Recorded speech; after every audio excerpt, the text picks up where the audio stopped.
E falando no Banco Central, Sérgio Valli mencionou que o Banco Central e o governo insistem na comunicação e não necessariamente em agir no fiscal. E sobre o Banco Central, a questão, segundo ele, foi necessário o presidente Lula aparecer em um vídeo ao lado do futuro presidente do BC, Gabriel Galípolo. Certamente está mais assustado, mas não está para continuar vindo com essa reação. Não adianta fazer um vídeo falando que o BC tem autonomia. Na verdade, quem dá autonomia para o Banco Central é a legislação. Na verdade, não é nada positivo a gente ver isso. O presidente ter que vir junto com o presidente do Banco Central e fazer esse tipo de coisa. A gente não vê isso acontecer nos Estados Unidos, né? Em qualquer outro lugar que você tenha uma autonomia em legislação como a gente tem no Brasil. Devia ser o exato oposto, né? Deixar as coisas correrem com uma certa normalidade. Mas a dúvida é tão grande que precisa ter esse tipo de fala, né? O Ministério da Fazenda, o governo como um todo, insistir nessa tese de que o mercado não entendeu, a comunicação foi falha, não é por aí. Está muito claro o que o pacote consegue entregar no seu máximo. Isso está muito longe de ser suficiente para o que a gente precisa.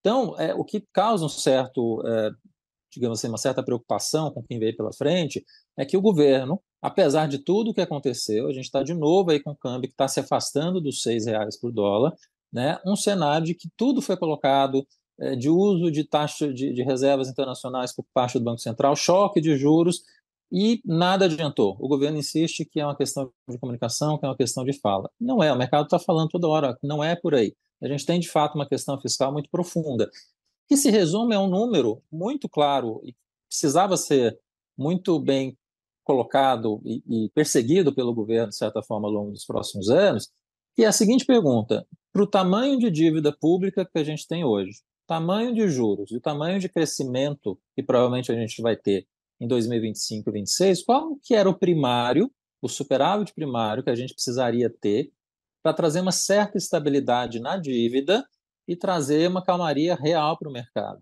Hoje, Thais, quando a gente olha os números que vem aí pela frente em 25, a gente está falando de um primário na casa de 3,5%.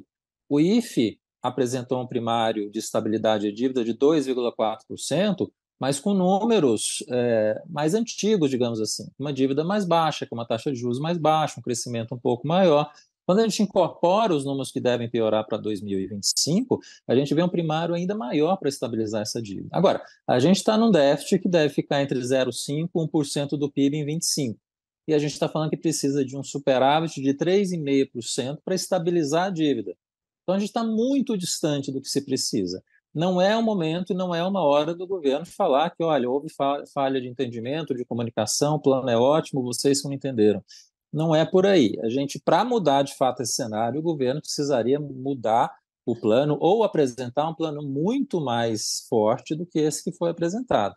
Vai acontecer isso no terceiro ano de mandato, às vésperas da eleição, um pacote robusto, que infelizmente mexe em questões sociais, um governo fragilizado do ponto de vista político. Acho muito difícil isso acontecer. Então, esses próximos 2 anos, a gente vai viver, de certa forma, no banho-maria, esperando um próximo governo, próximo ciclo eleitoral. Também a gente vai precisar acompanhar quem que vai estar de candidato dos dois lados, que polarização que a gente vai ter daqui a 2 anos, e como é que essa polarização que vai estar aí cozinhada também para 2026, o que ela vai significar para 27? Porque a gente tem falado insistentemente que, olha, 27 é o ano que a gente vai precisar sentar os 6 primeiros meses, parar com qualquer outro tipo de reforma e focar no fiscal, no macro fiscal, para apresentar uma regra que seja mais crível, mais robusta, olhar a questão da dívida com mais firmeza e apresentar um sinal de primário mais forte, como o Fernando Henrique, no segundo mandato, fez. A gente teve a crise cambial, segundo mandato, Fernando Henrique deu um choque fiscal significativo. Naquela época, a gente conseguiu fazer um choque fiscal que foi via arrecadação, porque a carga tributária era bem menor do que a gente tem hoje. Hoje não dá para fazer mais via carga tributária nessa intensidade. A gente precisa fazer também pela estrutura de gastos. E aí fica a dificuldade. Quem chegar em 27 vai ter que trazer a dura realidade que, olha, a gente provavelmente vai precisar aumentar mais carga tributária também, mas vai precisar fazer um ajuste significativo de gastos. Isso se faz em primeiro ano de mandato, em começo de mandato, não no terceiro ano. Então a gente vai ter que esperar 26, seguir como está agora. Acho que o governo dificilmente vai mudar muito o cenário em relação à proposta. Ele tem falado que não, vamos apresentar outras outras possibilidades, outras propostas. Acho muito difícil a gente avançar por aí. A gente vai ter que esperar daqui 2 anos, um próximo governo, para ver o que a gente pode resolver de fato nessa questão fiscal. E nessa entrevista à Thaís Herédia, o Sérgio Valli também falou sobre demanda, inflação e a trajetória das expectativas para os preços e como tudo isso deve influenciar o Copom nas próximas reuniões. Vamos ouvir. Essa demanda forte que a gente está vendo agora, né, que se traduz em termos técnicos no PIB, que está crescendo acima do nosso potencial, e por conta dessa demanda que está muito forte, gera um processo inflacionário, que já está acontecendo. Parte dessa inflação que a gente está vendo já esse ano vai ficar acima do teto da meta, parte importante dela está relacionada a essa demanda muito forte, né, que é acima do nosso potencial. Você crescer 3,5% em 2024, e o nosso PIB potencial está em torno de 2%, tem um crescimento aí que está gerando uma pressão de demanda que gera essa inflação, parte dessa inflação que a gente está vivenciando agora. O risco todo que a gente tem é que não é só demanda, a gente está juntando a isso esse cenário de pressão cambial que começou a se intensificar ao longo dos últimos meses. Estas duas coisas em conjunto colocam um risco muito grande para o Banco Central e, por isso, ele fez esse choque de juros mais agressivo agora e provavelmente vai ter que acelerar um pouco aí ao longo das próximas reuniões. E aí não tem jeito, Thaís. É esse choque que a gente está vivenciando agora de juros de um lado. No fiscal, a gente vai ter uma desaceleração. Por mais que o pacote não seja brilhante, tem uma desaceleração fiscal vindo aí para 25, 26. O impulso fiscal que foi forte nesses 2 primeiros anos vai ser menor ao longo desse período. E tem um choque internacional. A gente tem um Trump vindo aí pela frente, vai muito provavelmente fazer um ciclo de mudanças na política econômica americana muito complicadas, que deve levar a taxa de juros também nos Estados Unidos a ficar pressionada por conta de um processo inflacionário que está sendo criado por conta dessas políticas. Então, se junta o cenário internacional com o nosso cenário doméstico, é muito risco para vários lados. E aí, por conta disso, fica difícil imaginar que a gente vai ter um cenário que vai se conseguir manter um crescimento muito forte. Isso não significa que 25 não tenha as boas coisas acontecendo, né? Não tem um cenário positivo para se colocar. A gente vai ter o agro de novo sendo o melhor desempenho, provavelmente, do PIB ao longo de 2025. A safra vai crescer em torno de 8%, o PIB da agropecuária vai crescer em torno disso também, certamente vai ser o item que mais vai crescer no PIB em 2025, vai fazer com que o interior tenha um desempenho bastante favorável e a gente consegue, com isso, pelo menos, manter um certo padrão de crescimento. A gente evita ter uma desaceleração mais forte, a gente consegue crescer entre 1,5% e 2%. Mas, infelizmente, dado toda a conjuntura que a gente tem agora, vai ser muito difícil a gente repetir no terceiro ano de mandato do presidente crescimento acima de 3%. Vai ser o primeiro ano, infelizmente, do mandato dele que esse crescimento vai ser menor de fato.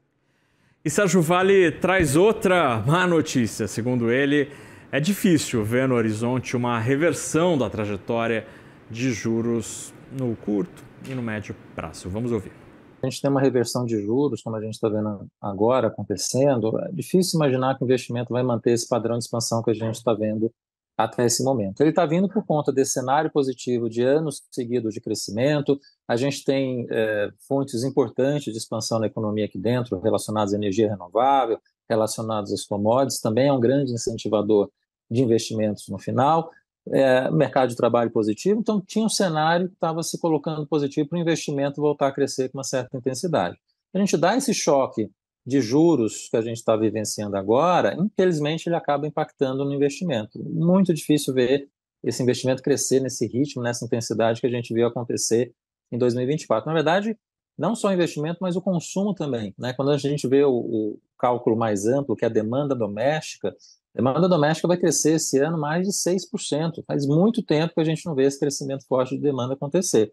Você joga uma taxa de juros nessa intensidade, como a gente está vendo agora, tanto o investimento quanto o consumo, e os dois têm um peso muito grande dentro do PIB, eles desaceleram. Não tem muito o que fazer. A gente, infelizmente, está naquele ciclo de voo de galinha que a gente conhece tantas vezes no Brasil, na nossa história. A gente cresce, pressiona a inflação, os juros têm que subir e esse crescimento volta. A gente não está conseguindo fazer um padrão de crescimento sustentável acontecer na nossa economia.